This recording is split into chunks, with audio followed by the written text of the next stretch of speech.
Hello, everybody. Welcome.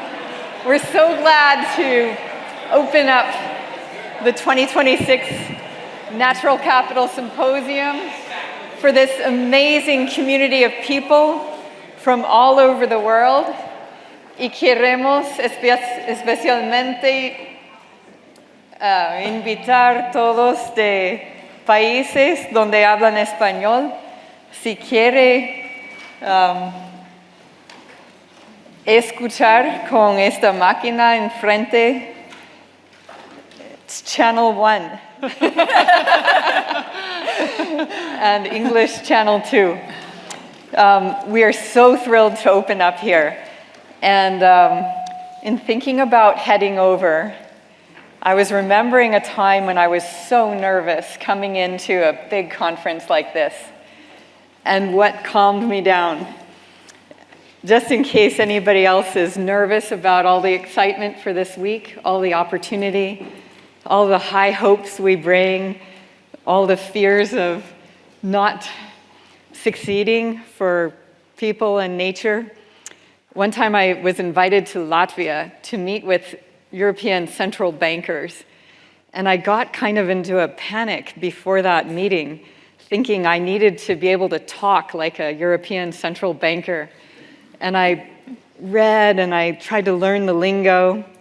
And when I got there on a rainy, dark afternoon, this guy welcomed me at the door, and I told him I was in a panic. And he said, "If you speak like a central banker, I will personally kill you." And he said, "We did not invite you here to be just like us.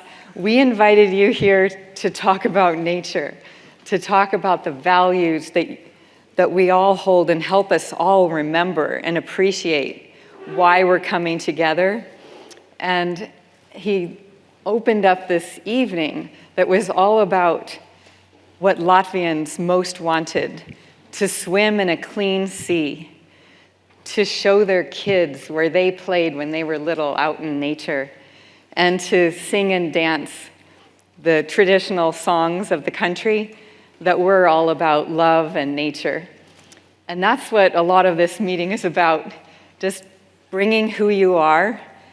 Don't worry about everybody's different lingo, and bringing what's in your heart and soul, as much as all the technical expertise that we depend on to knit together and help transform the systems that we're operating under.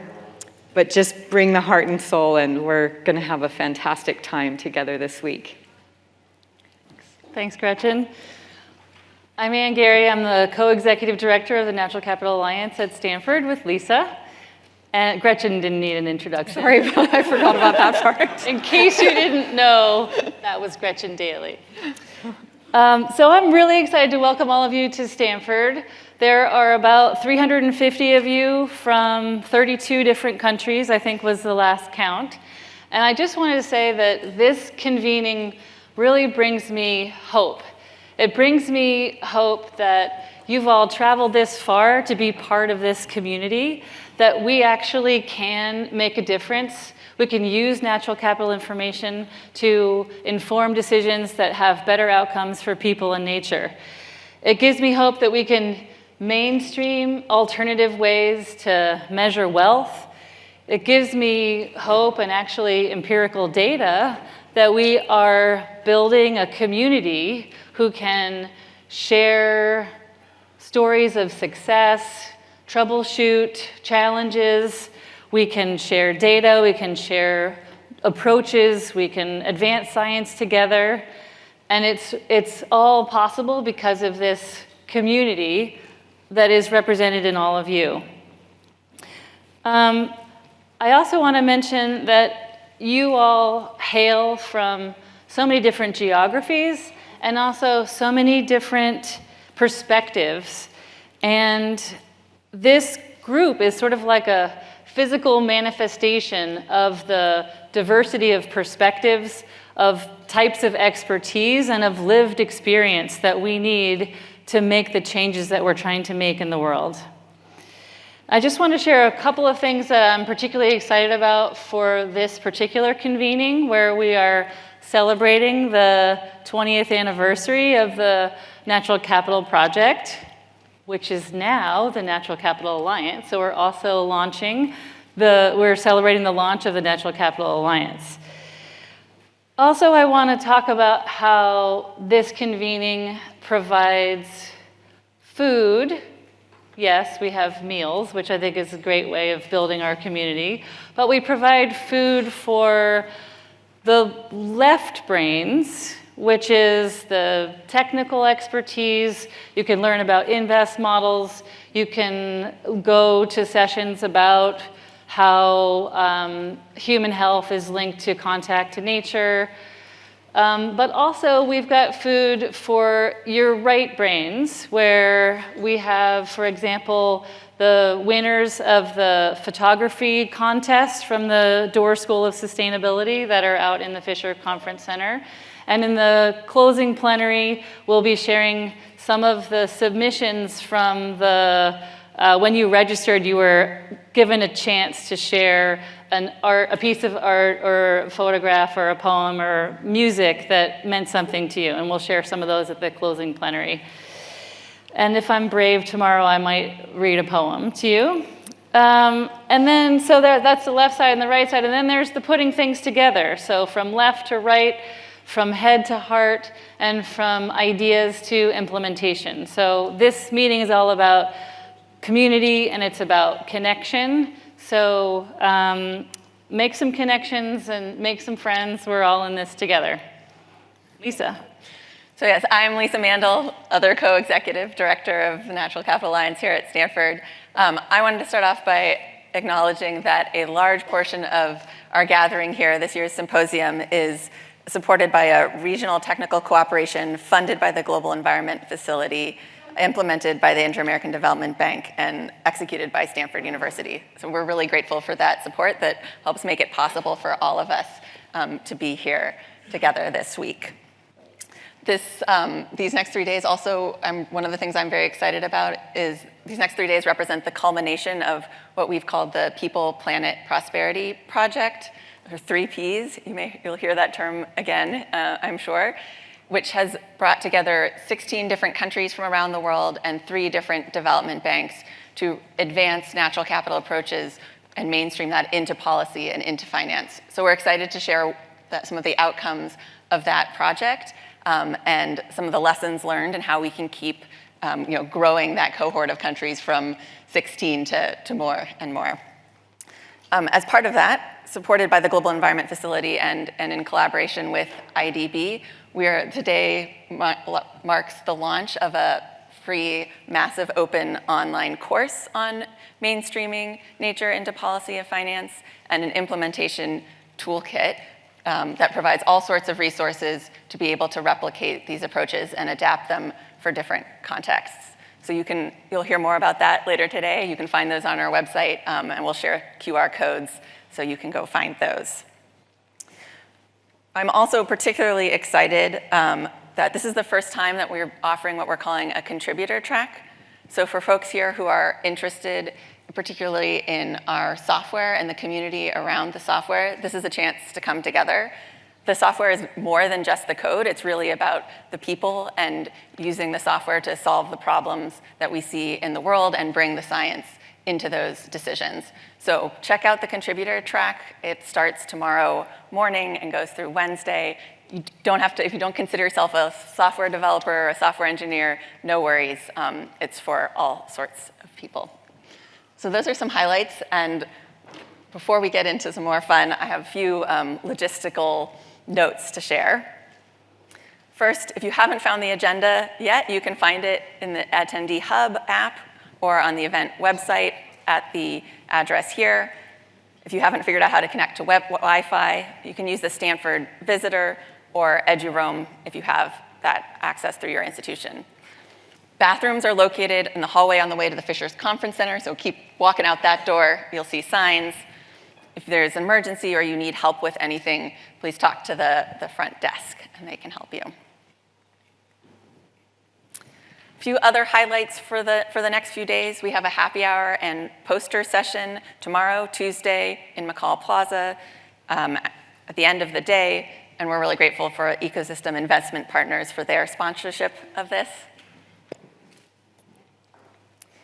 On Wednesday, we have the Learning Lounge. So if you're interested in getting one-on-one help with our software or better understanding economic valuation or ecosystem service modeling, you can go and talk one-on-one with experts from our team.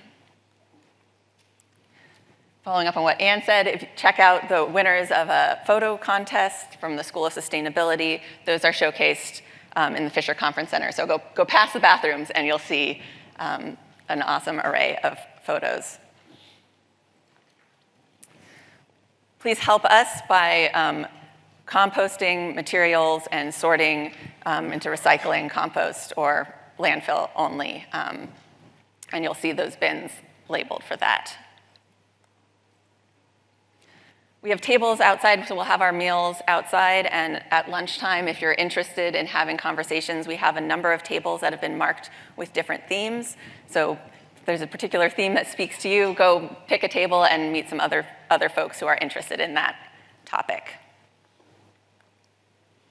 And finally, we'll be having a group photo today, just before lunch, out front at 12:30, so please join us there. And if you're in the plenary, we'll help direct you there as well. Back to you, Anne. Okay, so we just want to close out this opening plenary by getting a little bit of getting a shared sense of who's in the room. So I would like for you to stand up or wave your hands if you have been to a NatCap symposium before. Okay, thank you. And if this is your first NatCap symposium, we already got everybody participating. Okay, now how about if you're going to be sneaking out of the festivities to watch some World Cup? We have some honest people. Okay, all right, looking good. We don't want any fights. We don't want any fights. But Wednesday will be a big evening for some of us. Okay, Lisa. All right, let's see where we hail from. If you can, stand up or raise your hand if you're from or working in Latin America and the Caribbean. All right. Stand up or raise your hand if you're working in Asia, Pacific, or Oceania. How about folks from or working in Africa? Ooh, better this year. Yeah. Folks who are from or working in Europe. All right. And then stand up or raise your hand if you are sporting a nature-inspired print or accessory. All right. This half of the room is doing better on that. Okay, and how about if you're in government? Fantastic. How about if you're in an IFI? International Financial Institution. Great. An NGO? How many from an NGO? Fantastic. Private sector. Great. And academics. Ooh. Thanks all of you for joining us. And how many of you are feeling hopeful? Okay. Excellent. Okay, great. Thank you. Lisa, you can head that way while we start the Natural Capital Alliance panel. Gretchen, you get to stay up here. Okay, so I just want to give a quick introduction to this next session. Sorry, there's no break between that one and this next one. So this was a really big year for NatCap. We celebrated our 20th anniversary, and we transitioned from the Natural Capital Project to the Natural Capital Alliance. Project always seemed so small and temporary, so we figured at 20 years it was time to graduate to something a little bit bigger. To mark the anniversary and the transition to the Alliance, we've put together this special session that includes 2 out of 3 co-founders of NatCap and luminaries from some Alliance institutions, both old and new. In fact, we're particularly excited to welcome 3 new institutions today: Inter-American Development Bank and Asian Development Bank as international finance institution collaborators, and the Gund Institute as a research member.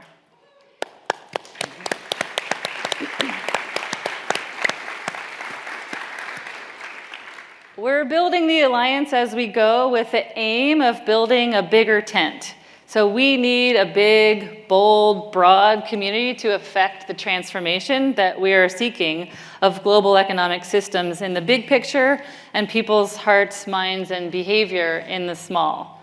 So stay tuned in coming months as we share more information about how you can get involved. So what I'd like to do now is to introduce all of the speakers on the panel, and if you could come up, then we'll get started with opening remarks from each of you. So Gretchen Daily is the co-founder and faculty director of the Stanford Natural Capital Alliance. Zhiyun OUYANG, I never say his family name, but Zhiyun OUYANG, professor at the Research Center for Eco-Environmental Sciences at the Chinese Academy of Sciences. Steve Polasky, the Regents Professor and Fessler Lamper Professor of Ecological and Environmental Economics at the University of Minnesota. Juan Pablo Bonilla, manager of the Inter-American Development Bank's Climate Change and Sustainable Development Sector. Qingfeng Zhang, Senior Director, Agriculture, Food, Nature, and Rural Sector Office of the Asian Development Bank. Okay. And Lucas Black, Vice President of Climate Finance at World Wildlife Fund. And Taylor Ricketts, Director of the Gund Institute, University of Vermont, and co-founder of NatCap. So I've asked each of the panelists to address these 2 things in their opening remarks. First is to tell us one thing that your institution is doing that's moving the needle on mainstreaming natural capital approaches. And the second is to share your ideas for what this community, both the Alliance and the broader assembled community here, can and must do to bring about system transformation. And we're going to start with Gretchen, who gets an extra 2 minutes because, I don't know, I've just given you an extra 2 minutes. I think she was worried I was going to take 4 more. So it's so fun diving into all this together. I'll just reflect back a little bit on the 20 years. And I guess I would say that on the one hand, we were really focused on what to try and build, and very much thinking about working in partnership, co-designing, something that would enable a big, diverse group of all the different types of people needed to advance a systematic approach that would help us transform all kinds of systems to bring the values of nature into the heart of operations and thinking in so many arenas all over the world. And so in thinking about what to build, we thought very pragmatically about the partnership, engagements in places, all the things that we're all involved in here. And I won't even go through them, because in reflecting on this, I felt actually what was most important was thinking about how to build and how to establish a culture that would continue building and continue, learning and changing. And that culture, I felt, really came from the many, many people who jumped in with both feet to become a part of this, involving an open mind, open to all kinds of ideas. We went around begging for ideas more than generating our own ideas. We asked everybody, and we had, and still have, the idea of learning by doing. We also opened with an open hand. really high hopes we had for helping around the world, but also just a lot of humility and realizing we needed enormous help to get the thing of any ambition off the ground. And we had an open hand reaching out for help from all kinds of people, introductions, funding, ideas, and much more. We had an open door. And the idea there was just to make it NatCap accessible. We're not as accessible as we'd like to be. It's a work in progress still. But we'd like NatCap, all of the approaches that we're co-developing, to be out there, available within reach for everyone along all parts of the system, all the way into ecosystem stewards, the communities we ultimately all depend on to learn from and to help enable in stewardship. Next to last is an open heart. The beautiful and deep friendships that were seeded and have evolved over all these years are really what hold us together and bring so much energy into the work. I think we all work like mad to drive the change we're seeking. And finally, so we don't sound too serious or sanctimonious, I have to say there were a lot of open beer bottles and open Mau Tai bottles and plenty of other fun going on in all of this. So thank you for being here, and I'm turning over now to Ouyang. Ouyang. Great. Thank you.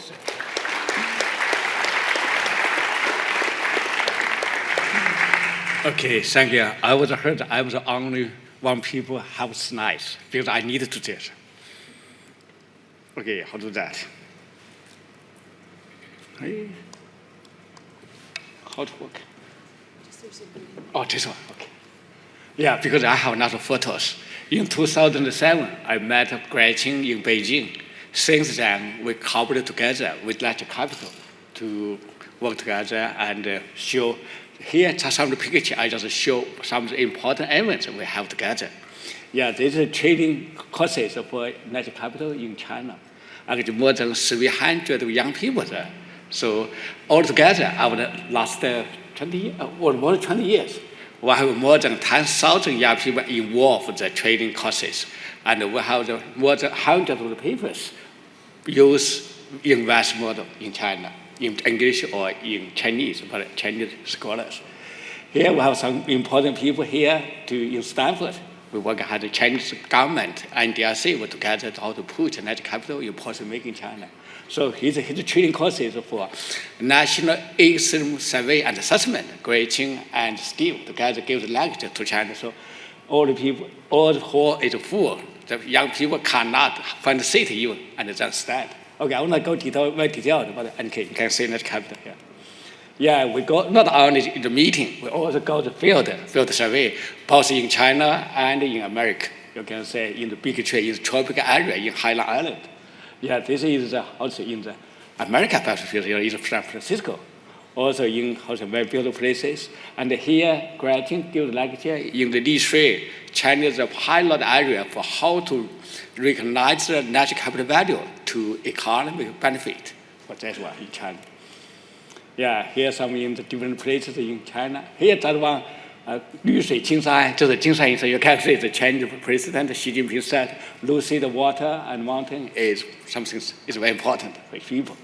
So, yeah, here are some of the training ecological mainstreaming value in policy making and also in training in China and the investment model, and also, well, and also we have the courses in America together. Olympic game, some Olympic events. I'm not sure about the game. Okay, yeah, here are some even in different places in China and in America, in Stanford. Yeah, this is the picture I like very much. I get married, I have very fresh honor actually to attend the reading. Right? And also in the Gretchen together and World Bank people in the Qinghai Lake. Yeah, so they will build a national park. and how's a whole big chair government, how's a conference meeting to push GEP and large capital in policy. That's not only scholars, most of them is a decision maker in different levels, from national level to provincial to state level together. That's why. Also, we climbed the Great Wall in 2009. So it looks very grateful. Yeah, here's how to use the GEP and into ecological conversation in China. We push it continuously. Okay. Our cooperation not only go around how the meeting active have not good outcomes. For example, building framework to bridge nature with policy making, how the natural capital framework generally framework to the implementary approaches in China. And second, mapping ecosystem services, identify the crucial area for conservation based on ecosystem services. And actually this idea as from graduate paper in the Stanford Journal of Law, something like that. It's very important. It's in 1997, I read the paper, I very gave a fresh idea to that.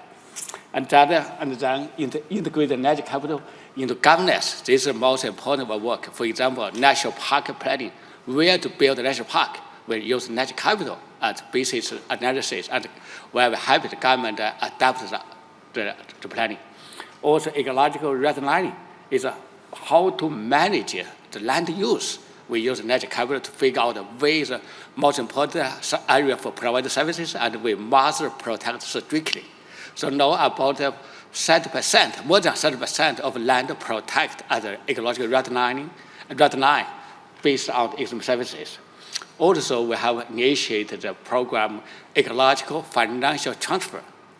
Yeah, based on the natural capital ecosystem services, identify where is the most important area we need to protect. So the central government gives financial support to this country.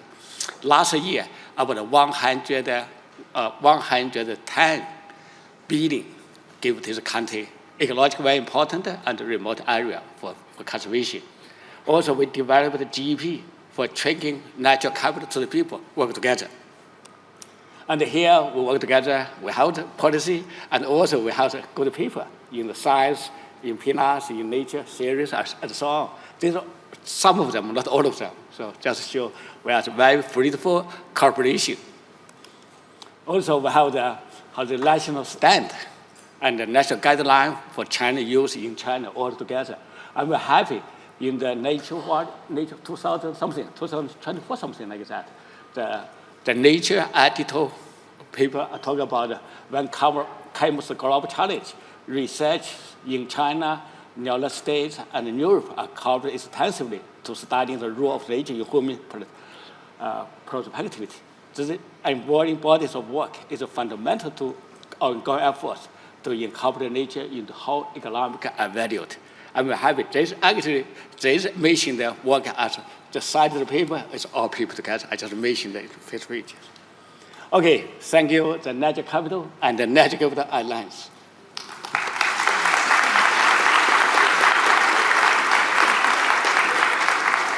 We're playing musical chairs here. Steve, you're next.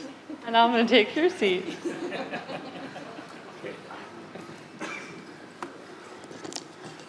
Great, good morning. Sorry I don't have any wedding pictures like Ouyang, but actually I want to spend my 5 minutes talking about a very powerful idea which has motivated Natural Capital Project and now Natural Capital Alliance, and in particular my portion of the Natural Capital Alliance, and then also the part that the University of Minnesota plays in the Alliance.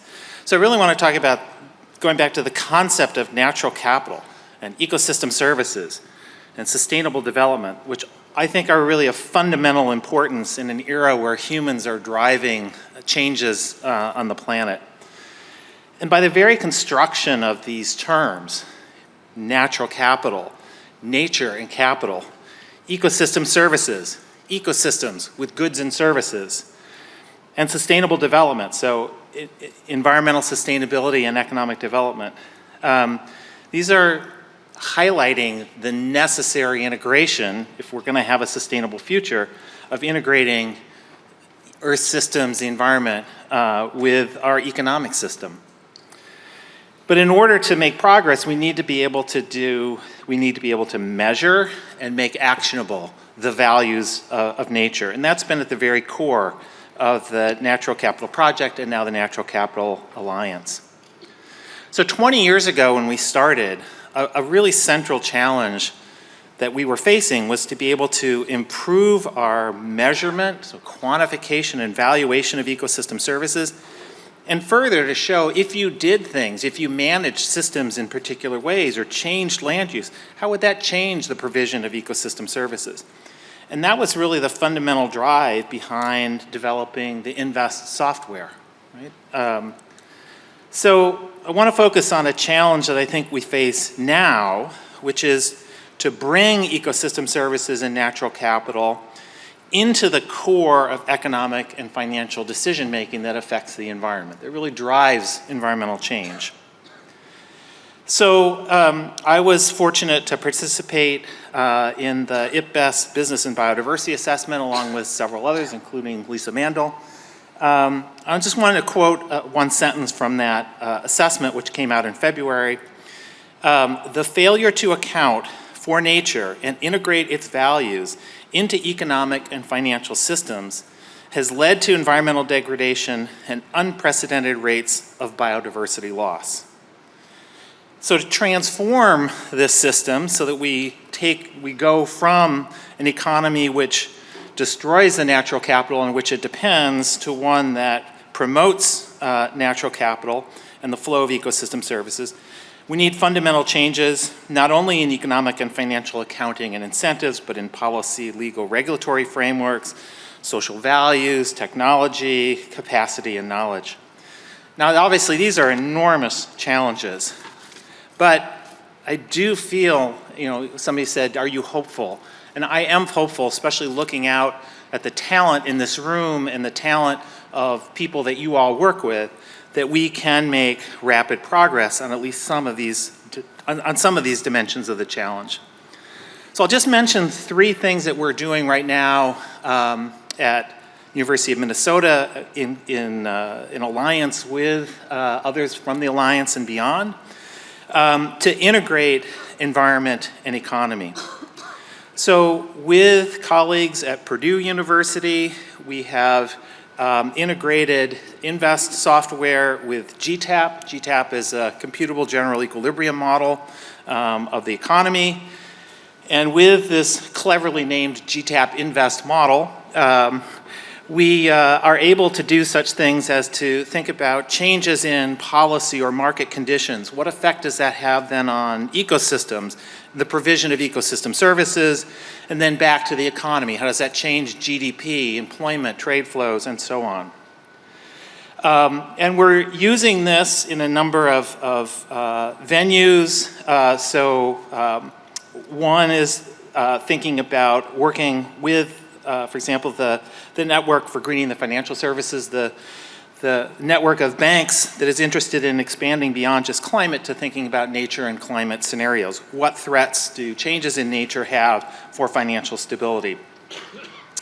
A second area, and this is working very closely with our colleagues from China, is gross ecosystem product. Ouyang mentioned that on his slides. So we are working right now to evaluate or to be able to calculate gross ecosystem product for 37 ecosystem services for 250 countries and territories. This is forcing us to think about what data we actually have, the quality of the data, and forcing us to think about the methods for quantification and valuation, especially of those ecosystem services that don't have market values. And then finally, I'll mention work that we have done with a number of partners across the Alliance to work on what we call landscape efficiency frontiers. So thinking about how would you organize landscapes in order to promote both outcomes such as biodiversity conservation and climate, storage of greenhouse gases, as well as the economic returns from grazing and crop growing and timber production. And we are able to show, this is a paper that was recently published in Science, that there are large gains that are possible both on the environment side and the economic side without causing losses in other objectives. So I want to close just by saying there's a real pressing need for this integration of ecosystem science and ecosystem services and natural capital with economic and financial modeling and accounting. We see a huge demand for this, not only from our typical partners, but from finance ministries, from central banks, from private sector. And if we as a community can supply and get into practice, I see an ability to fundamentally change how ecosystems, how economic systems and financial systems operate so that they operate as if nature mattered. I'm really looking forward to talking with many of you this week and pushing this work forward. Onward we go. Thanks very much.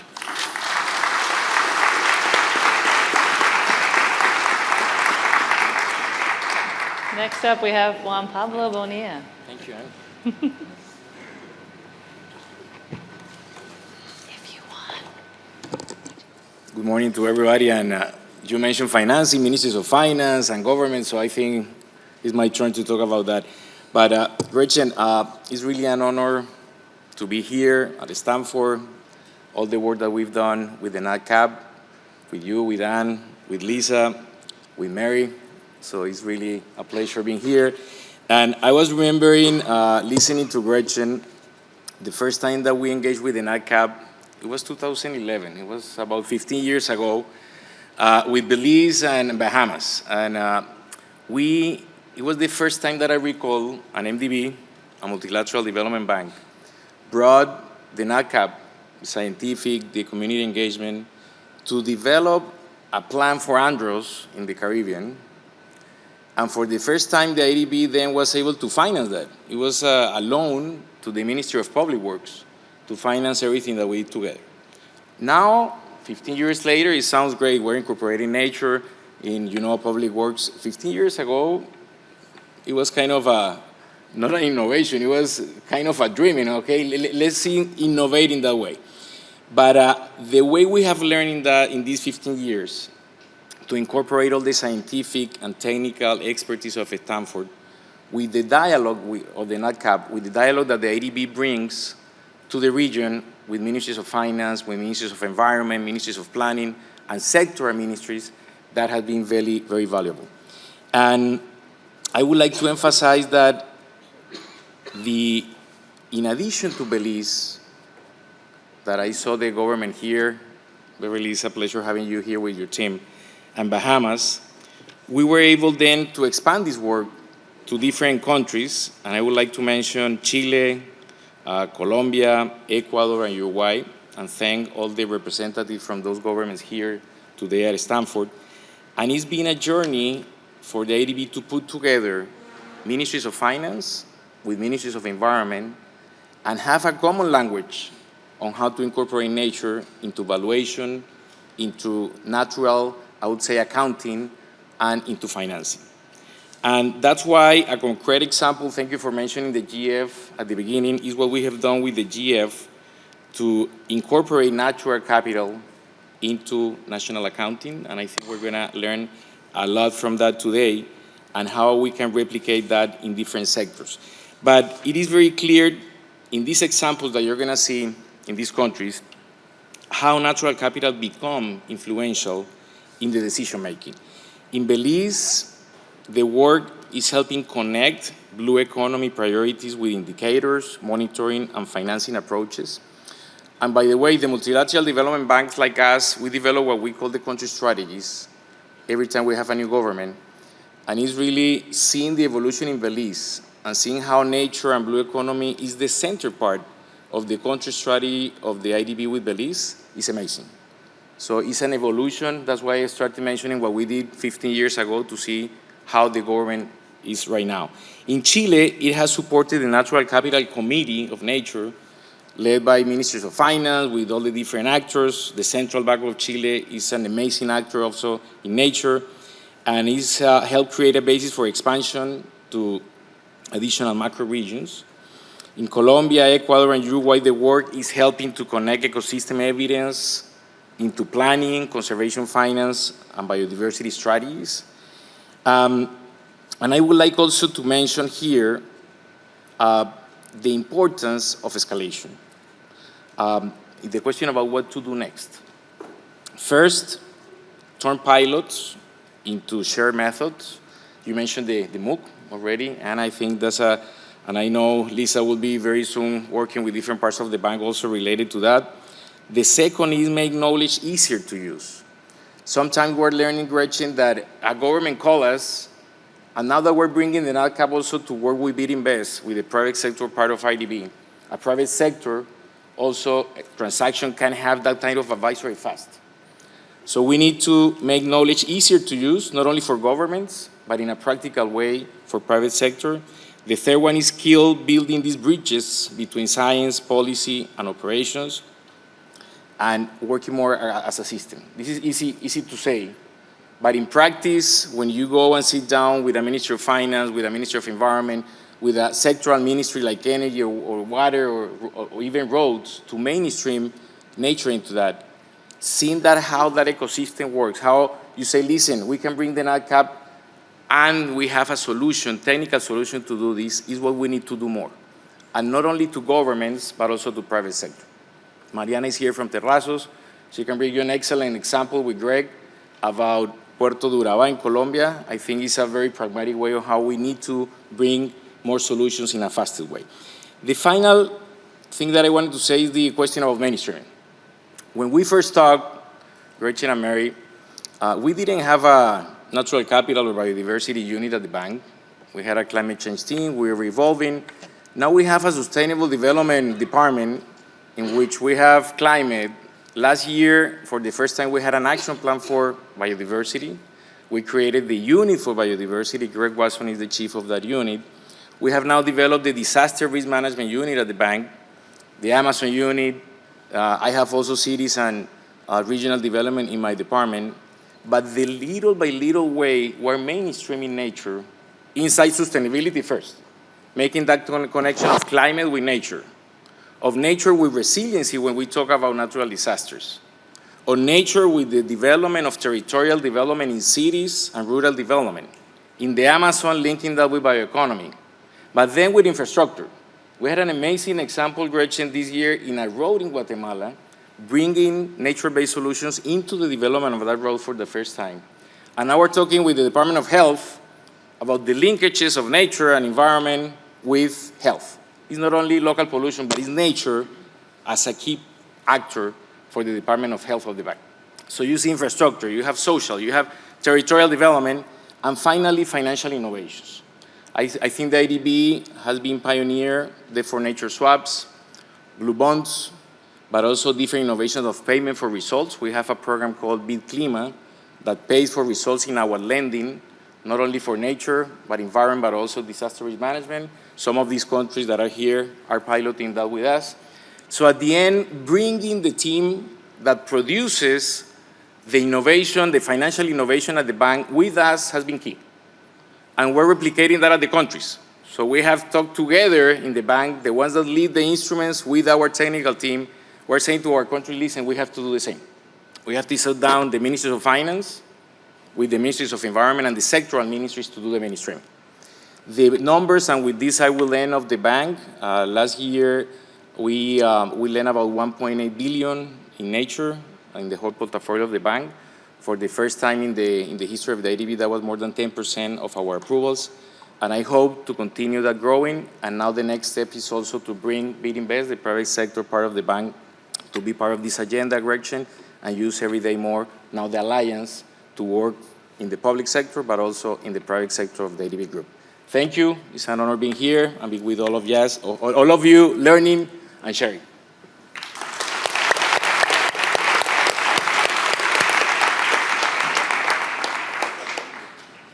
Qingfeng. Thank you.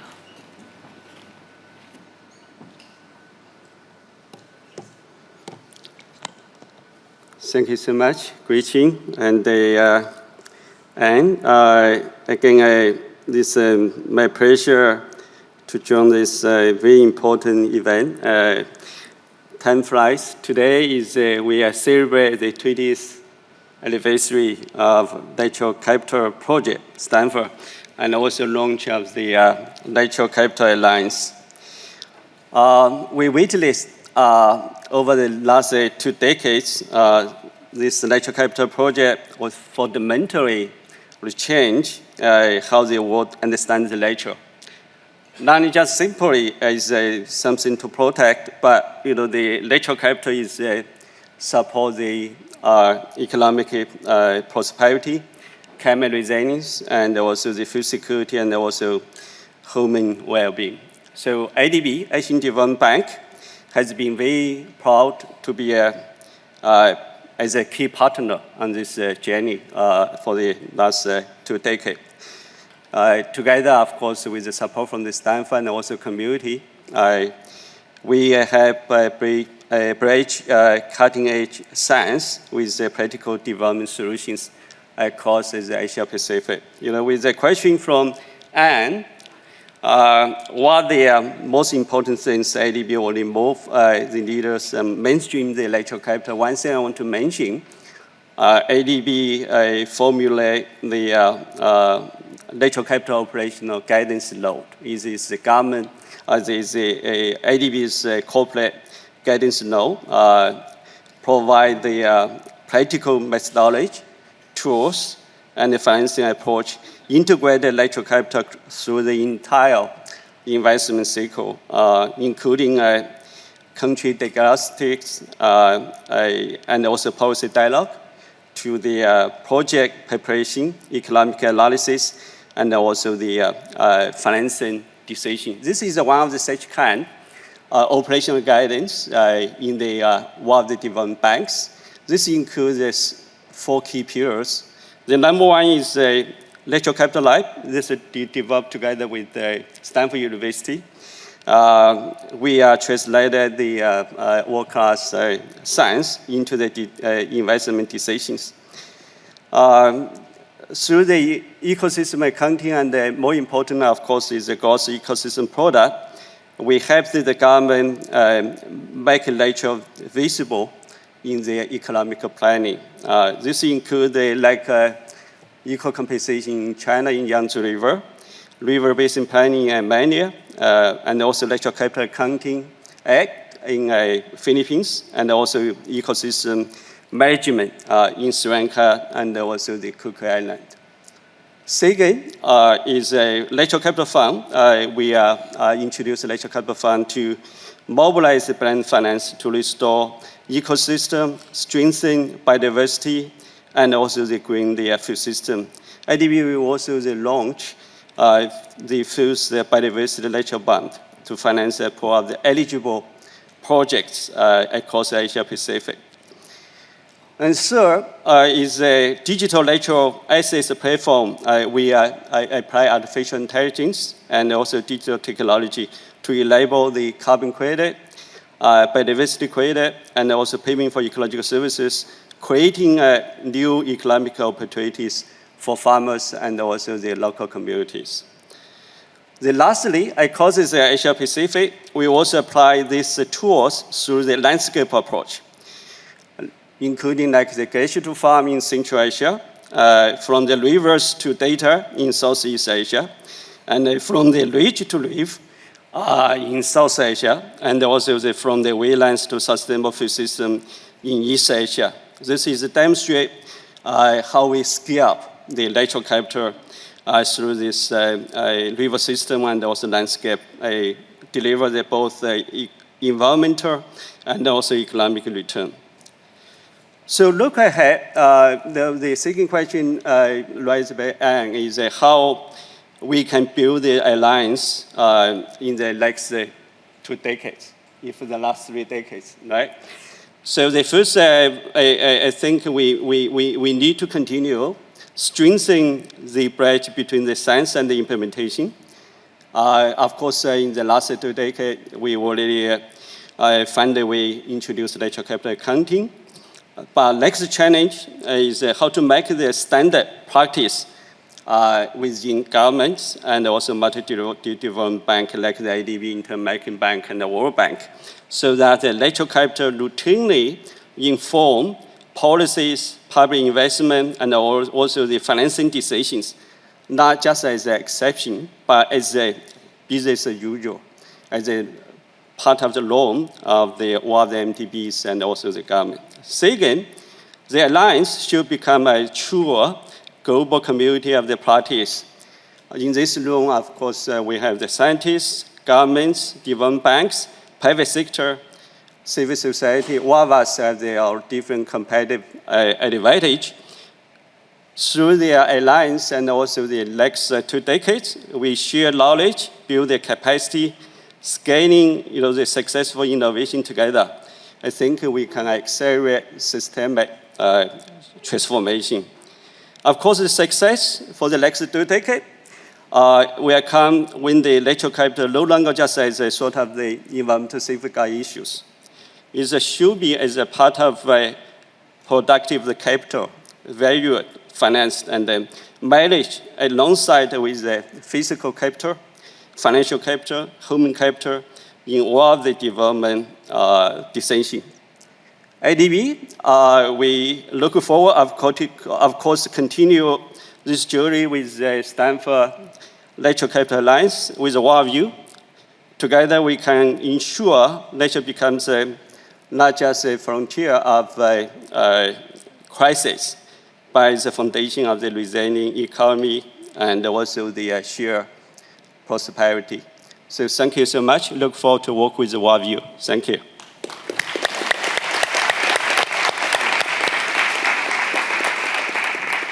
Thank you, Qingfeng. Lucas?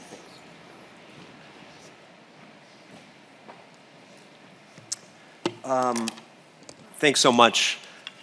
On behalf of WWF, we're really pleased to be here. I'm going to say a quick story. I happened to be an undergrad here at Stanford in the early 1990s, and so as we celebrate 20 years of NatCap, I remember a time before NatCap. I think this was, and it's just interesting for me to think, when I was here in the 1990s as a kind of young undergrad, the silos of kind of economics and earth systems and natural resource management were just, I was lost. I remember taking John Taylor's macroeconomics class, and there was no mention whatsoever of natural capital. It was an idea that I never really thought ever existed.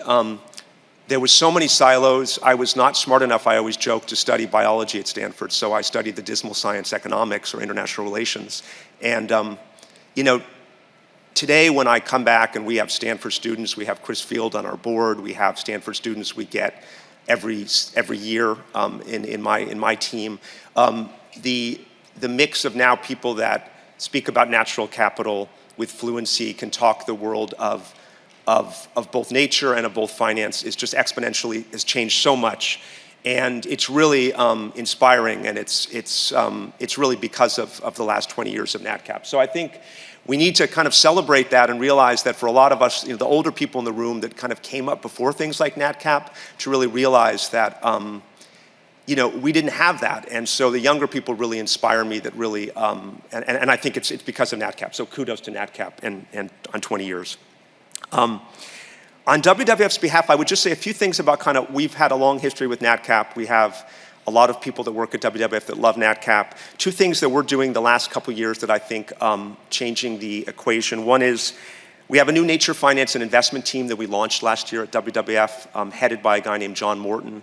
That was the climate czar for Janet Yellen and came from Pollination. We launched that team at the Climate Week and the Nature Hub. But I mean, there's a lot more work going on at WWF on really nature and finance, trying to bring larger landscape level deals to the table, much more private sector involvement. We also have, I'll do a little plug with my colleague Becky for Convey, which is a new collaboration we have with NASA, WWF, and USGS that's looking at ecosystem services that I think she's going to talk about on Wednesday.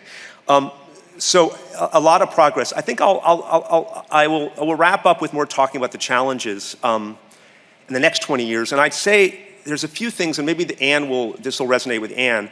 I think the thing I think about is that E.O. Wilson quote that says, we're drowning in information but starved for wisdom. I think the paradox of our work is that we have so many good tools, better data every year, more and more information, more and more technology, more and more ways to quantify and understand the natural world. But as somebody who's worked in this for so long and who really considers myself, I'm an ecologist by vocation, I'm an economist by profession, we still struggle with the other side, the mind shift. We don't have the wisdom. We really struggle as a community to discuss what I think are the deeper underlying problems and paradoxes that inform this field. Things like intrinsic value, which are the non-financial parts of the natural world that people like the natural in NACs. We struggle to really understand, we're price makers. I mean, we're essentially price takers, not price makers. When I speak to a finance ministry or investor, I'm always in the defensive position of not only having to show the value, but then when you get to the price, we're forever having to justify that. And that's something we need to get a grip on. There's a famous quote, I think by R. David Simpson about ecosystem services. Kind of the famous quote is that there's two things that we all know about ecosystem services. One is that they're systematically underappreciated, which we all know. And the second one is that if we just keep looking, we're going to find something on nature that's around the corner that we're going to use to convince the finance minister it's important. But I think that's the paradox, is that if we're just forever searching for that, whether or not it's, it was, early on, 20 years ago, it was kind of its contribution with, pharmaceuticals, to then being climate, to then being, biodiversity. We need to basically make the shift. We need to make the mind shift. That is the hardest thing to do, and that really requires us to use both parts of the brain. It's kind of my abiding passion to really, because I know as an economist, we're never going to get it done. We're never going to move if we just continue to just value and be a price taker, not a price maker. So that's the challenge we face in the next 20 years. WWF's kind of, is very, very grateful to NatCap. I think we have a lot of learning to do, but also a lot of celebrating to do. So thank you very much, and look forward to interacting with you. Thanks.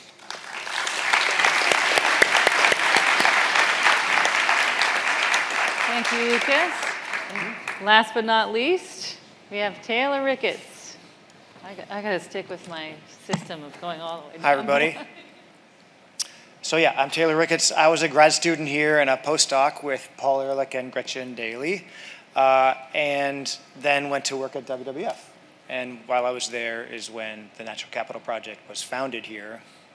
And when I sort of come to events like this that have grown over time, it always completely blows me away, overwhelms me about how big and how international and how energetic this project, now Alliance, has become.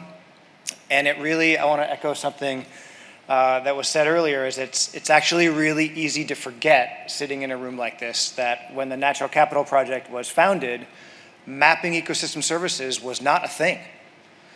There was exactly one paper that had ever done that when we started thinking about the Natural Capital Project. And looking at a room like this, I think about the very first meeting here at Stanford when we were all done with a Millennium Ecosystem Assessment in the early 2000s, and ecosystem services was now on the table.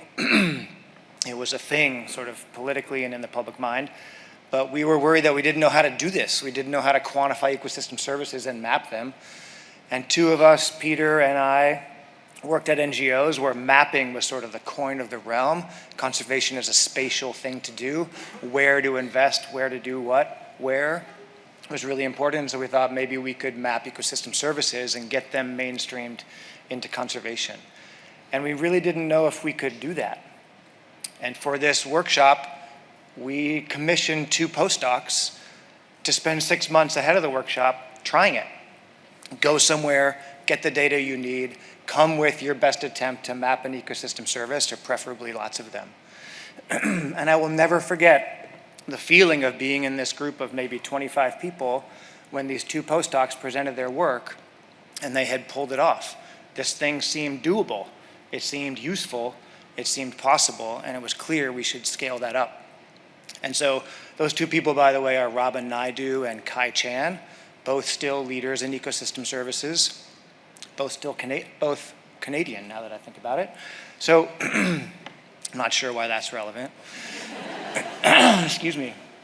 But that, I think, really was sort of the crystallizing moment for me that there was this idea now that was interesting and doable, which I had doubted, and scalable. And I think the scalability is like evident if you just look around the room right now. So thinking about that kind of origin moment, at least as I remember it, and I'm realizing that we all remember it differently, so that's mine. It's amazing to see it here. So that's my kind of look back, which I was asked to do. Now for the sort of what can the Gund Institute do, which I'm going to merge with what I think is promising for the future. So yeah, I work now at the University of Vermont. I direct the Gund Institute for Environment, and its mission is essentially identical to that of NatCap. It is trying to connect disciplines around problems and connect academia to real-world policy and decisions. There's about 200 scholars, faculty, postdocs, grad students there, and about 50 people at 40 other organizations around the world that are our partners. Many of you in this room are among that second set. And one of the things we are really working on is connecting ecosystems with human health, which has been mentioned a couple of times here. And I really think is, to my mind, the next really exciting opportunity for science and also for mainstreaming of this whole thinking. We do things at the Gund Institute like estimate the impact of deforestation on kids around the world for risk of malaria or stunting or diarrheal disease. We're estimating the risk of asthma from forest fires that are thousands of miles away. The northeast of the US is experiencing that problem for the very first time in the last 2 years. It's old hat here in California, I'm sad to say, but new there. And also clinical trials of exposure to nature and stress reduction in young adults. So these are all ways in which we're quantifying the benefits of nature, not in financial terms, but in terms of health outcomes. And I think that's really important for three big reasons. One is, it's another way of expressing the importance of nature that isn't money. And some kind of recoil at the idea of quantifying nature in monetary terms, so it helps with that. It also is a very deeply personal held value. Your health and the health of your family is much more important than your financial situation for a lot of us. Anybody who's had someone sick in their family, which has been true for me for recently, you know you'd do anything to solve that problem at any cost.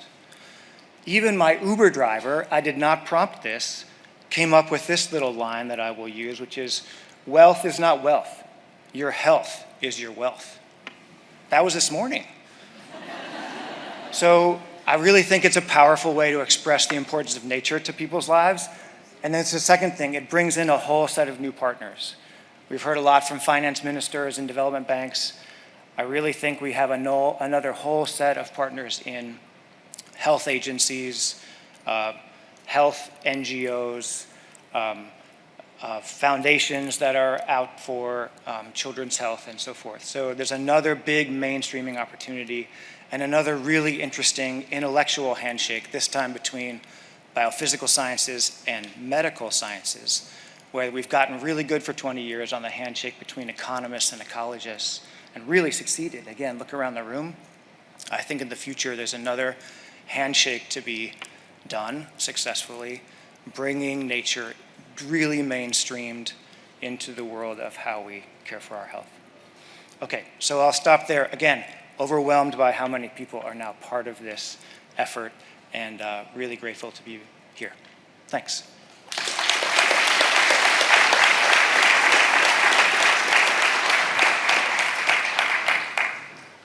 Thank you, everyone. That was really fabulous to start this morning off with all of those perspectives. I would like to start by asking each panel member one question, and then we'll open it up to the audience with a few special people that we're going to start with. So first, I'd like to ask a question of Gretchen and Taylor, our co-founders on the panel. Can you tell us something that sort of most surprised you from the work over the past 20 years? Do you want to kick? All right. Anne notified me of this question in advance, so I had time to think over 1,000 surprising things. And every time I went through them, I did always just catch my breath over what's happened in China. It's just been completely mind-blowing, the degree to which, at many, many different levels, China has transformed. And I'm sure there are many factors involved, but it's it just makes my skin, have goosebumps thinking back over the very systematic, very high energy, very committed, and often, in some ways, almost desperate, but in a way that many places have become.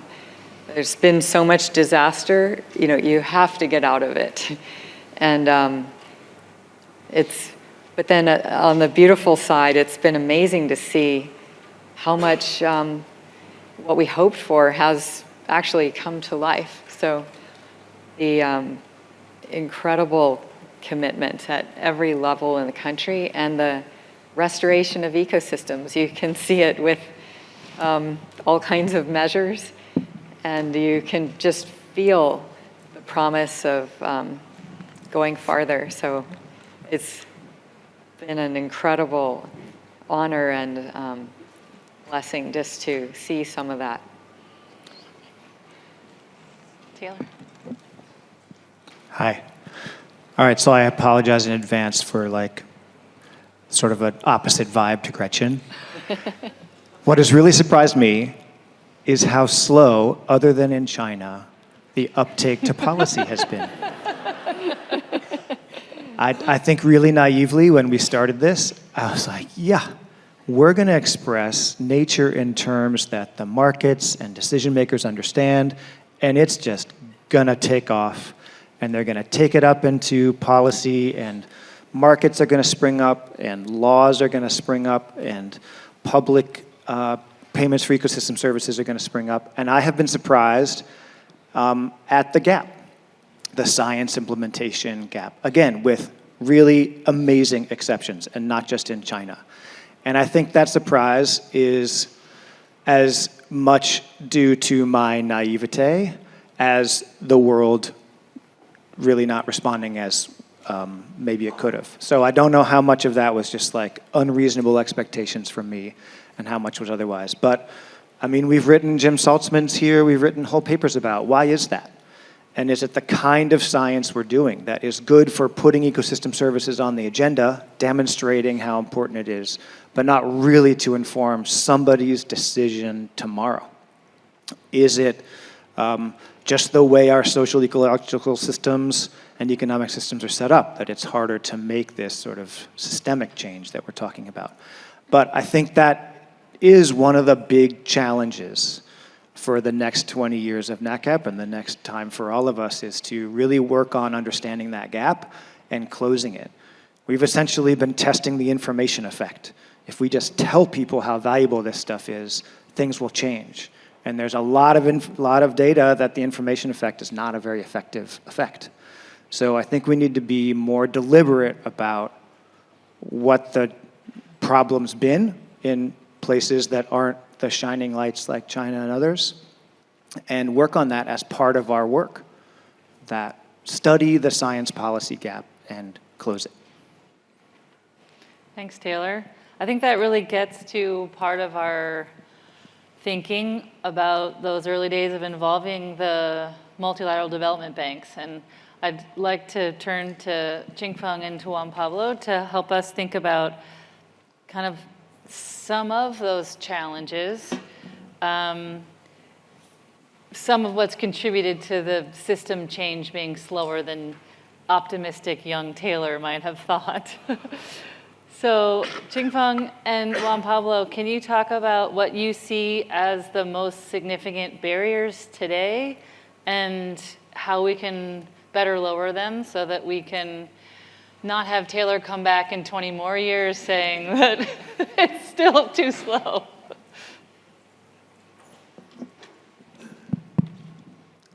Thank you so much. I think for the next decade, the key challenge is how we scale up the innovations and also the good work we already built up in the last 2 decades.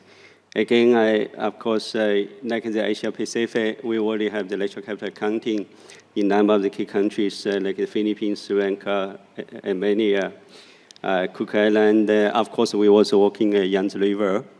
Now, of course, we expanded, the type of natural capital accounting work to some of the small countries like the Bhutan. Talking about the type of natural capital accounting and our innovations from the multilateral development bank perspective is we always look developing impact, but same time also the sort of the meaningful, sizable investment. Take an example of the Bhutan. Again, I thank to Gretchen and also Liu Xin and the other colleagues, your great efforts. So you are successfully launched the natural capital accounting in Bhutan. I just come back from the Bhutan last month.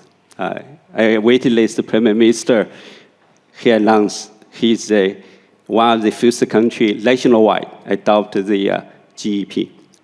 Now, the question is, from the multi-development bank perspective, Bhutan, they have only 600,000 people. So when talking about investment, we cannot expect too much. So we look the sort of natural capital, not only just the local benefit, the regional benefit, and the global benefit.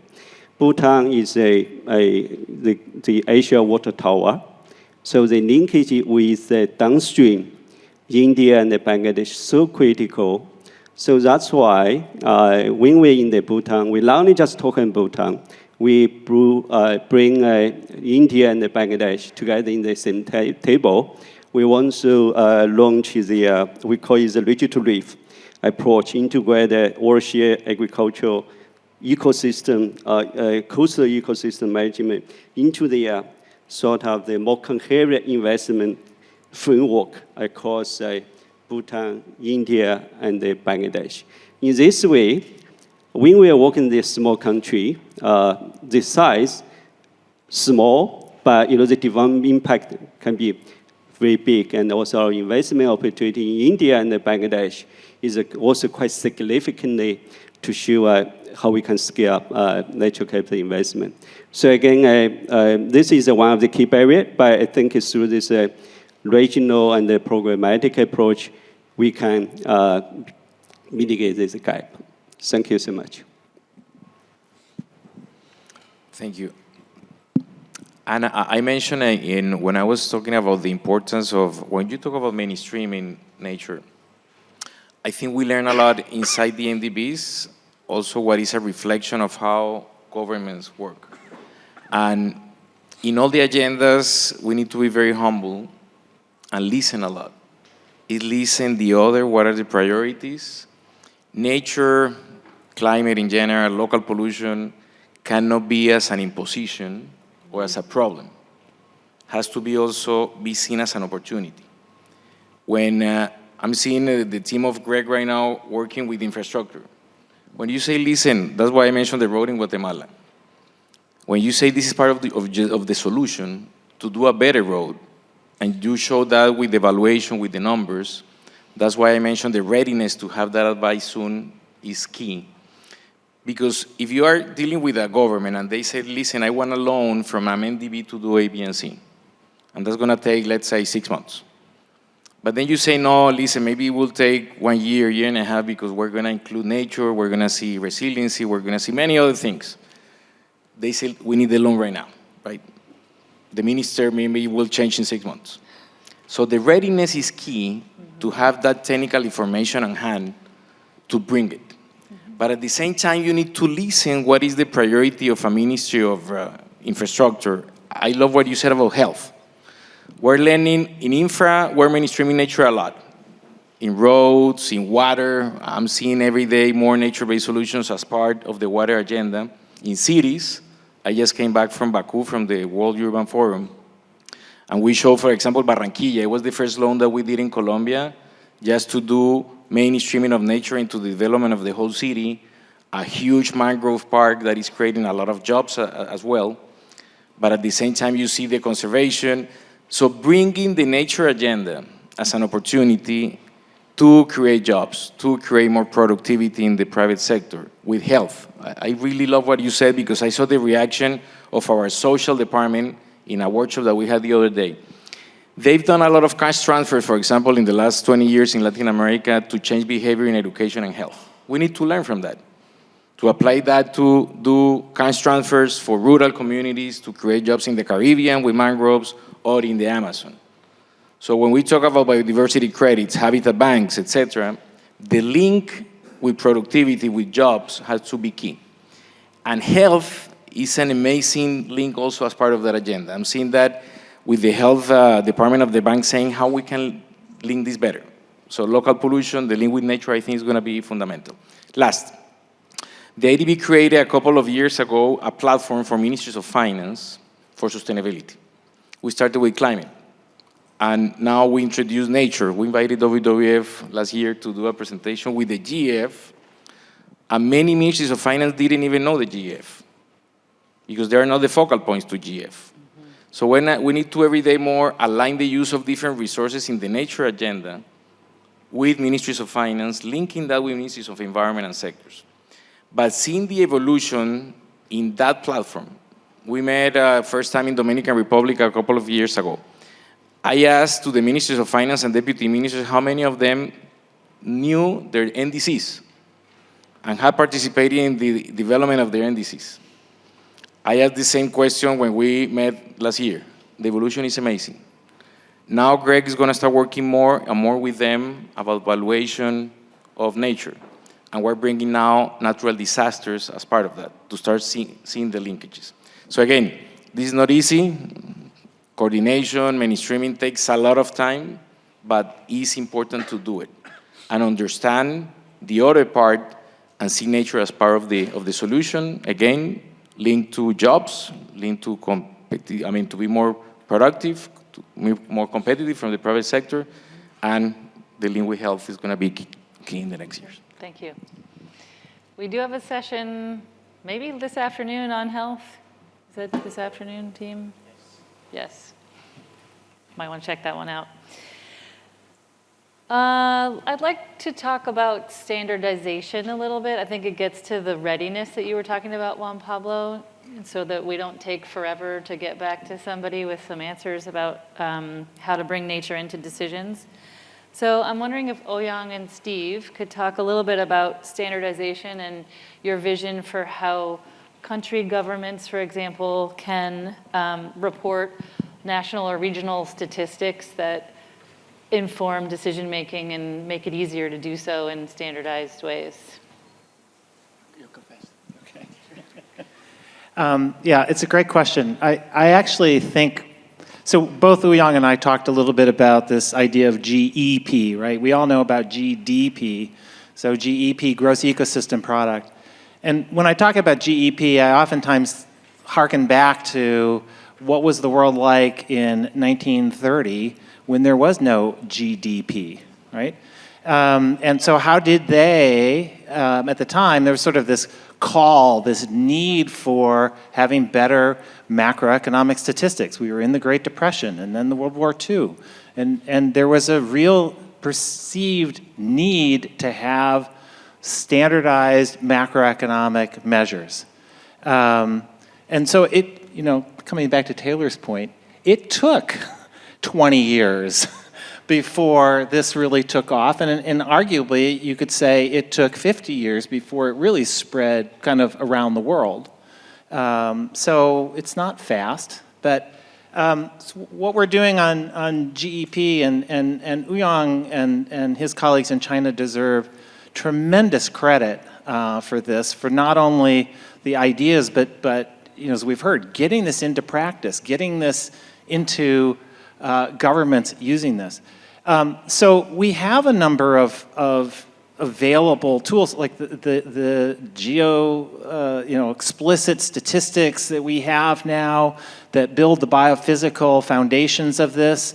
Frankly, the economic side has to catch up a little bit in terms of valuation, but our hope right now is that we will provide a template out there for here's a way of doing this, here's the data, here's the methods for being able to quantify and value these ecosystem services.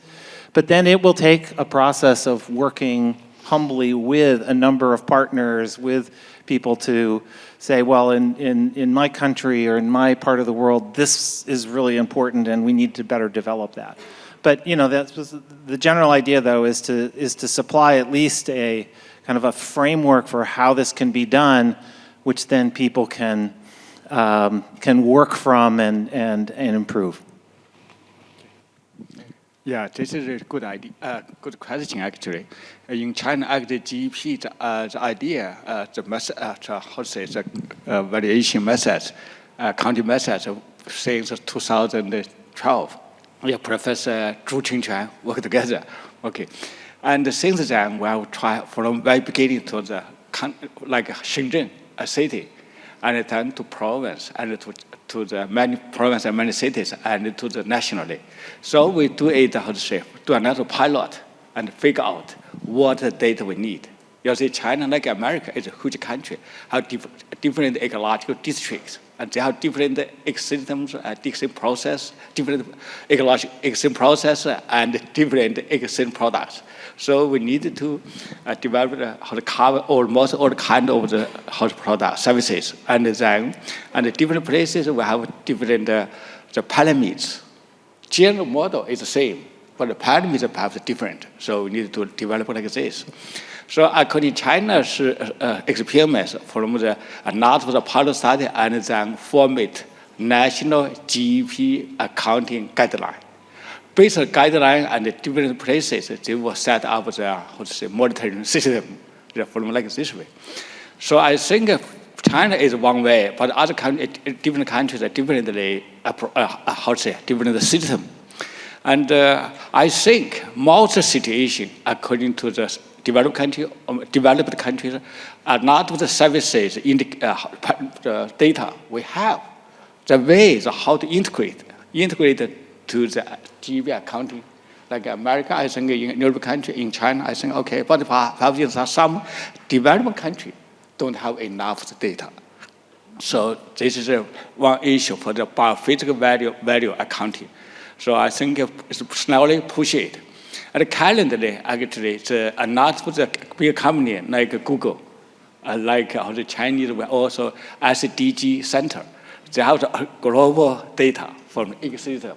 This is for biophysical value accounting. I think goes is quite optimized. It's easy. We'll push it. The challenge for me, I'm a lot economist. Challenge means how to pricing the services or existing products. So we need economics to work together.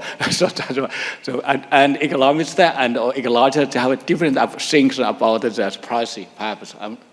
So we need to, that doesn't mean we need to work together with different partners, different field of science work together to do that. Okay, thank you. Thank you. Okay, Lucas, last but not least, I've got a question for you.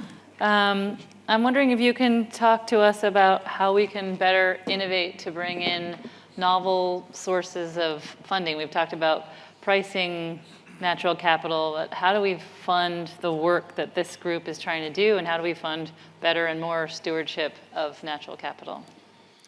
Yeah, that's, thanks. I knew this question was coming. Still a hard one. I would say innovation, it's, I think, it's a double-edged sword, as I said, this kind of thing, because I think technologically we're making these leaps and grounds. But I would say, maybe similar to what Taylor said and others, we have a new campaign at WWF, Nature Needs Us Now, where we're really trying to kind of go beyond just, reach new audiences. And I think on things like health, on recreation, on intrinsic value, on kind of making a broader case for nature, it will expand our constituency, and I think more money will come in.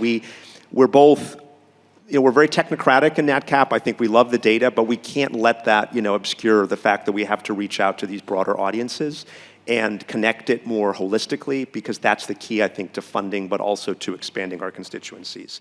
I think also another thing we need to do in terms of innovation is better connect the cycle.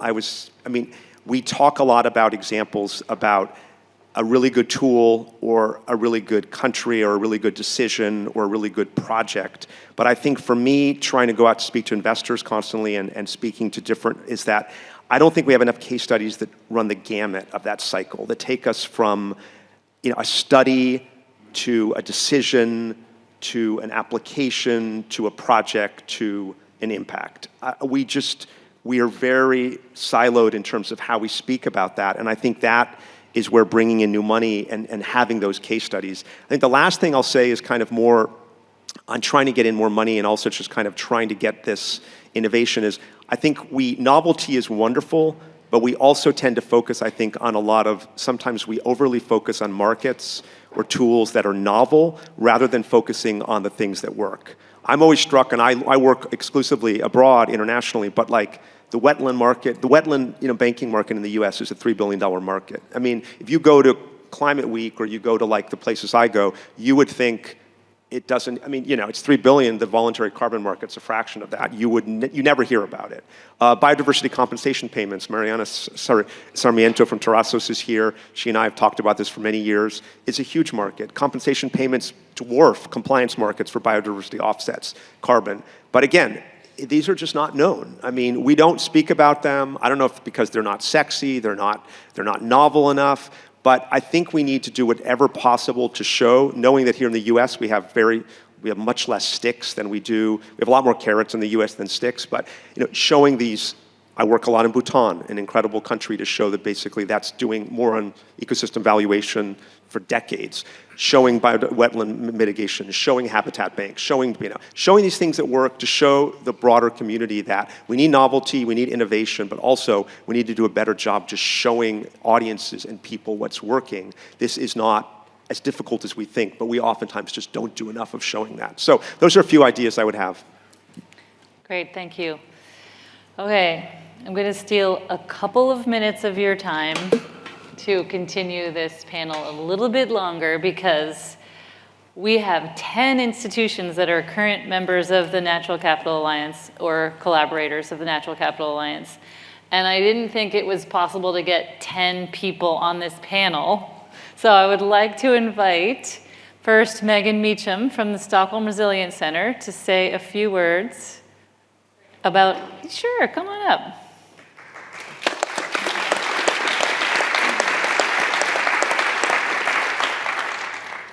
Hi everyone, my name is Megan Meacham, and I represent the Stockholm Resilience Center, a very proud member of the Natural Capital Alliance.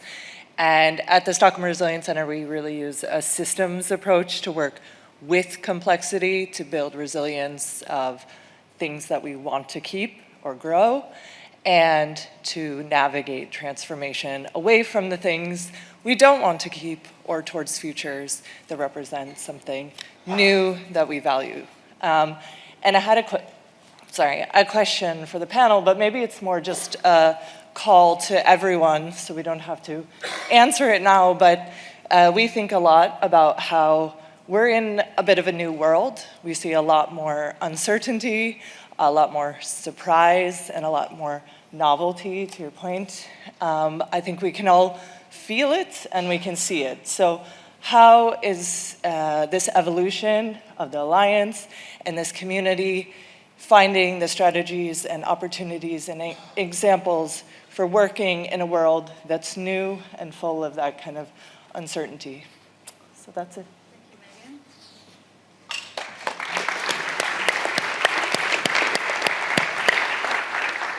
And Ian Luby from the Nature Conservancy.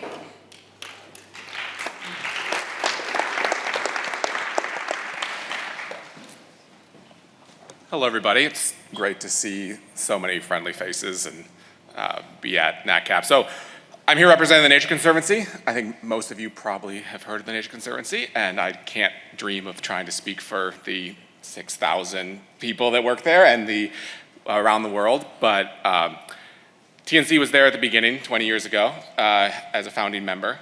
and is still a founding member of the Alliance and a research and implementing partner going forward. And I think Lucas, you kind of mentioned, being in grad school before, natural capital was a thing, but, there's so much wisdom up here. But when I got into school, almost basically, natural capital and ecosystem services was already like the language and how we spoke.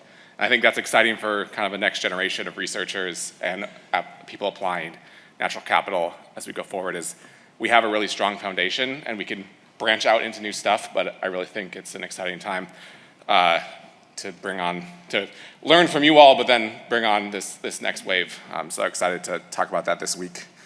I also think, because of time, I won't ask a question, but excited to talk to many of you.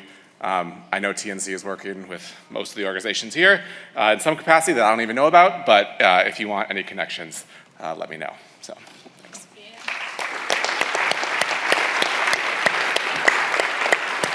And then we've got Eric Lonsdorf from Natural Capital Insights.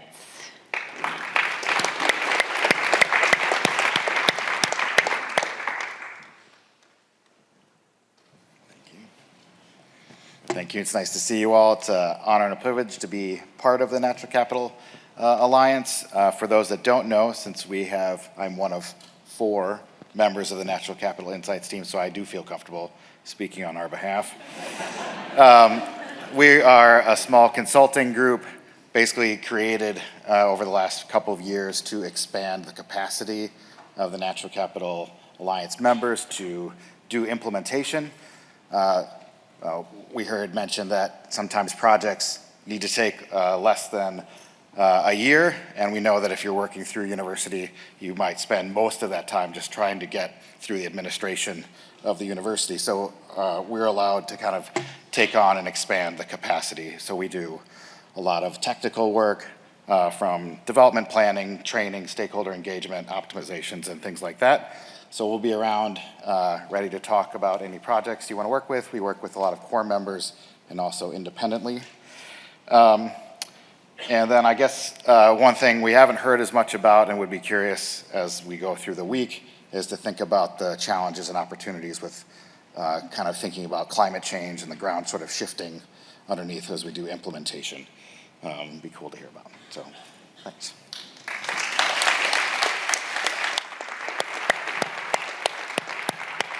Just like to thank our panel so much for your interventions and your reminiscence about the early days and helping us think about how to go forward with this. So thank you all, and thank you all for your attention. I think it's now time for a break.